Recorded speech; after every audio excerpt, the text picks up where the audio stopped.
যারা এখানে চেয়ারে বসে নামাজ আদায় করতেছেন 60 জন আছেন, আজকে হয়তো আরও কম থাকেন বা বেশ থাকেন, চেয়ারে বসে নামাজ আদায় করার বিধান কি? এটা একটা প্রচলিত এবং গুরুত্বপূর্ণ মাসালা। নামাজের অবস্থান কয়টা? হয় আমরা দাঁড়ায় থাকি, না হলে আমরা রুকুতে থাকি, না হলে আমরা সেজদায় থাকি, না হলে সেজদা থেকে উঠে বসলে প্রথম বৈঠক অথবা শেষ বৈঠকে আমরা থাকি। শরীয়তের মাসালা হয়েছে, কেউ যদি দাঁড়াইতে অক্ষম হয়, দাঁড়ানো অবস্থার যে হুকুম আছে, যে কাজগুলো আছে, এই কাজগুলো সে বসে করবে। সে কি করবে? বসে করবে। রুকু করতে পারি না, অথবা মাজার ব্যথার কারণে আমার কপালকে আমি জমিনের সাথে লাগাইতে পারি না, আমরা কি করি? দাঁড়ানো, রুকু এবং সেজদা সবগুলোকে চেয়ারে বসা অবস্থার সাথে কি করে ফেলছি? সেট করে ফেলছি।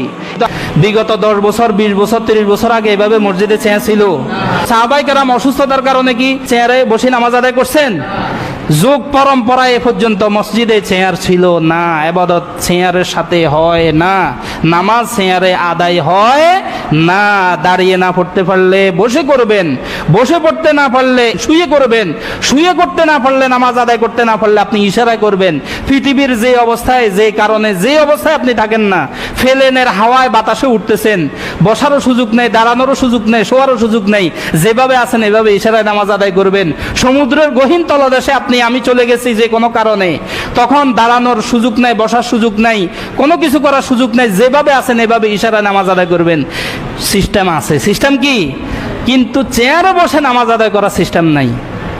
কথা কি ক্লিয়ার না ভেজাল আছে?